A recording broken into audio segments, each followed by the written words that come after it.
सकता इकोनॉमिकल रूप से, यानी हम आर्थिक रूप से भी नंबर 1 होने वाले, ये बिल्कुल कंफर्म है।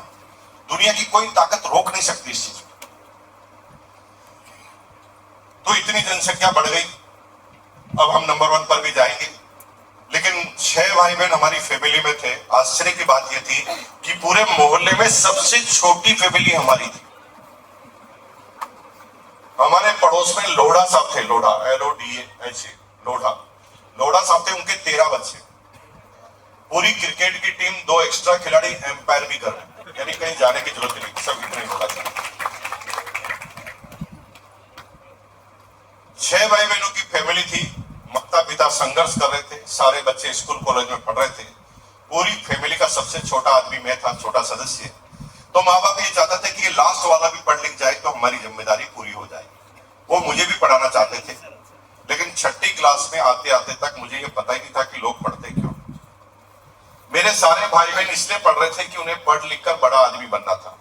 मैं सिर्फ इसलिए पढ़ रहा था कि मेरे पिताजी बहुत स्ट्रिक्ट थे, बहुत डिसिप्लिन रखते थे, और ऊपर से फुटबॉल के शौकीन। बाद में किक पड़ती थी, किक तो चलते चलते ही पड़ जाती थी। तो डिसिप्लिन के इतने ज्यादा शौकीन थे कि हमें डर लगता था। तो सारे बच्चे इसलिए पढ़ रहे थे कि उन्हें पढ़ लिख कर बड़ा आदमी बनना था। हम सिर्फ इसलिए पढ़ रहे थे कि पिताजी फुटबॉल के शौकीन। हमारे को पढ़ाई लिखाई से कोई लेना देना नहीं था। 6ठी क्लास तक हम आ गए। 6ठी क्लास में हमारा अट्रैक्शन पैसों के प्रति बढ़ा।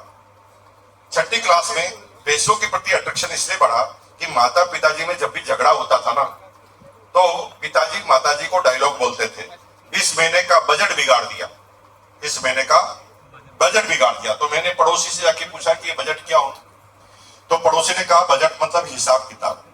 जब आमदनी से ज्यादा खर्चा हो जाता है तो बजट बिगड़ जाता है। तो मैंने डिसाइड कर लिया जीवन में ये बजट नहीं बिगाड़ना, पैसा कमाना। 6ठी क्लास में जब मुझे पैसा गिनना नहीं आता था, तब मैं पैसे कमाने के बारे में सोच रहा था, बिजनेस करना चाहता था। और मैंने डिसाइड भी कर लिया कि मुझे क्या बिजनेस करना। मैंने पतंग की दुकान लगाने की सोची। ये कॉमन सेंस मेरे पास उस समय भी था। 90% लोग नाकामयाब ही इसलिए हो जाते हैं कि बिजनेस क्या करना है उसका डिसीजन वो ले नहीं ले पाते। वो बिजनेस लेते हैं डिसीजन पड़ोसी को देखकर। उसकी किराने की दुकान बहुत अच्छी चल रही है तो मैं भी लगाऊंगा, उसका ब्यूटी पार्लर बहुत अच्छा चल रहा है तो मैं भी लगाऊंगा, वो टीचर बन गया तो मैं भी टीचर बन जाऊंगा। वो लोगों को देखकर डिसीजन लेते हैं, लेकिन हम ऐसा नहीं करते।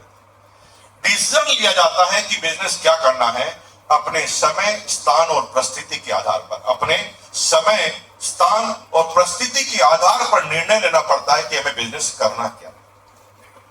आप सब्जी मंडी में रहते हैं, सब्जी मंडी में आपकी दुकान है, वहां पर मर्सिडीज का शोरूम खोलने चलेगा क्या? आपके पास कॉमन सेंस होना चाहिए कि मैं किस जगह पर हूं, किस परिस्थिति में हूं, किस समय पर हूं, और उसके आधार पर आपको निर्णय लेना पड़ेगा। मैंने पतंग की दुकान का निर्णय इसलिए लिया कि मेरे सारे दोस्त पतंग ही उड़ाते थे और मेरे ग्राहक भी सारे दोस्त ही थे। 5वीं, 6ठी, 7वीं क्लास के बच्चे पतंग उड़ाते थे और वो पतंग पर ही पैसा खर्च करते थे। तो मैंने कहा ये पैसा ही जब पतंग पे खर्च करते हैं तो मैं दुकान ही पतंग की लगाऊंगा, और मैंने काइट की दुकान लगा दी। पतंग जानते हैं ना? हाँ, पतंग की दुकान मैंने लगा दी। पैसा कहां से आया? मुझे किसी ने पैसा नहीं दिया। मैंने 1 साल तक एक भी टॉफी नहीं खाई। 7 दिन में एक बार मुझे 5 पैसे मिलते थे टॉफी खाने के लिए। 1 साल तक मैंने टॉफी को त्यागा। 1 रुपये 60 पैसा इकट्ठा किया। 1 रुपये 60 पैसे मैंने अपने भाई से उधार लिया। 3 रुपीज 20 पैसा के अंदर मैंने पतंग की दुकान लगाई और 3 महीने में पैसे को डबल कर दिया। 6ठी क्लास 6ठी क्लास में 3 महीने में पैसे को डबल कर दिया। वहां से मेरी एंटरप्रेन्योरशिप की जो जर्नी चालू हुई, फिर कभी रुकी नहीं, कभी नहीं। फिर मैं हर जगह बिजनेस करता था। होली आती थी, सारे बच्चे रंग लाने और लगाने की तैयारी करते थे। मैं तैयारी करता था रंग की दुकान लगाने की। राखी पर लोग राखी बंधवाते थे, मैं राखी की दुकान लगाता था। दिवाली पर लोग फटाके चलाते थे, मैं फटाकों की दुकान लगाता था। इस तरह से मैं बिजनेस करता था। 11वीं क्लास में एक बड़ा बिजनेस मेरे हाथ लगा। उस समय एलपीजी सिलेंडर की हिंदुस्तान में बहुत कमी थी। एक फैमिली को 2 सिलेंडर महीने में मिला करते थे।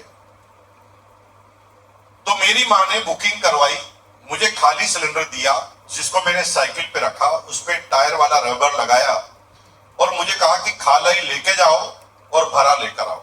साथ में 100 रुपीज दिया, 100 रुपया। तो मैं खाली सिलेंडर लेने गया, खाली सिलेंडर देने गया, भरा लेने गया, तभी एक नया बिजनेस मेरे हाथ में कैसे आया। एक आदमी वहां पर आया, उसने कहा भाई साहब मेरा नंबर तो नहीं आया है लेकिन मुझे सिलेंडर चाहिए क्योंकि मेरी बहन की शादी है। तो सिलेंडर वाले ने कहा कि अगर इतना अर्जेंट है तो आपको ब्लैक में लेना पड़ेगा, 100 रुपए का सिलेंडर 200 में मिलेगा। तभी मैंने डिसाइड कर लिया सारा बिजनेस तो सिलेंडर का ही करूंगा, क्योंकि सीधा 100 का 200 होता है तो बिजनेस तो वही करना चाहिए। तो मैंने डिसीजन ले लिया कि मैं सिलेंडर का बिजनेस करूंगा। मैं डिसीजन पहले लेता था, सोचता बाद में था। आम आदमी सोचते पहले हैं, डिसीजन बाद में लेते हैं और यहीं पर वो फंस जाते हैं। जब तुम सोच लेते हो ना तो कायनात तुम्हारे उस काम को करने के लिए लग जाती है, और जब तुम पहले काम करते हो तो वहां तक नहीं पहुंचते। मैंने सोच लिया कि मुझे सिलेंडर का बिजनेस करना है और मैंने पड़ोसी से जाकर नहीं पूछा कि ये सिलेंडर कहां मिलेंगे।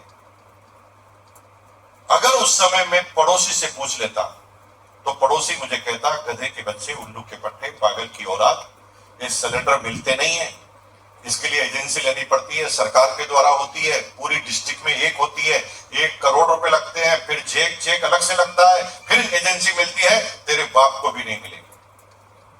अगर मैं पड़ोसी से पूछ लेता तो पड़ोसी ऐसा ही मुझे जवाब देता, सही है तो बोलो सही है। सही है, जब भी बोले सही है तो ऐसे हाथ को ऐसे करें और बोले सही है। सही है। क्या बोलेंगे? सही। तो मैंने पड़ोसी से नहीं पूछा, मैंने अपने दिमाग से पूछा। दिमाग से क्यों पूछा? कि मेरे पड़ोसी में अगर इतना सा भी, कितना सा, करो ना बहुत मजा आएगा। कुछ लोग तो अकड़ कर बैठे, जैसे कुछ बोल देंगे तो उनका 2-4 लाख रुपए यही खर्च हो जाएगा। अरे झुकता वही है जिसमें जान होती है, अकड़ तो मुर्दे की पहचान होती है। ये अकड़ना वकड़ना बंद करो, इससे कोई हासिल कुछ भी नहीं होने वाला। सॉफ्ट हो जाओ यार। 45 मिनट मजे लेकर जाते हैं। कौन कह रहा है कि तुम्हें आरसीएम करना है? तुम्हारी इच्छा है तो करना, नहीं इच्छा तो मत करना, कोई जबरदस्ती करवा सकता है।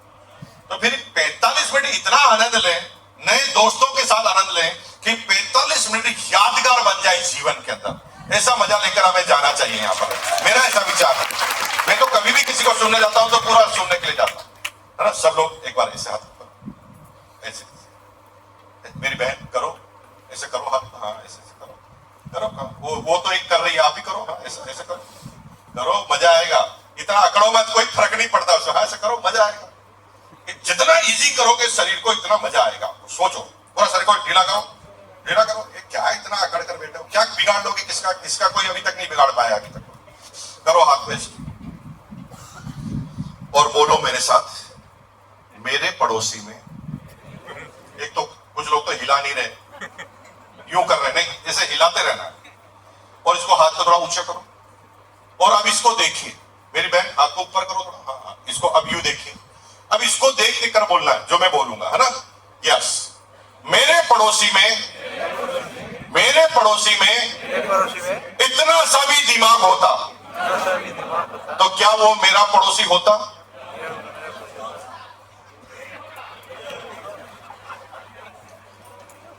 आपके पड़ोसी में सभी दिमाग होता ना तो वो मुकेश अंबानी का पड़ोसी होता। तुम्हारा साला है ही इसलिए कि दिमाग नहीं है, और जिसमें दिमाग नहीं है उससे जाकर पूछ रहे कामयाबी का तरीका क्या है।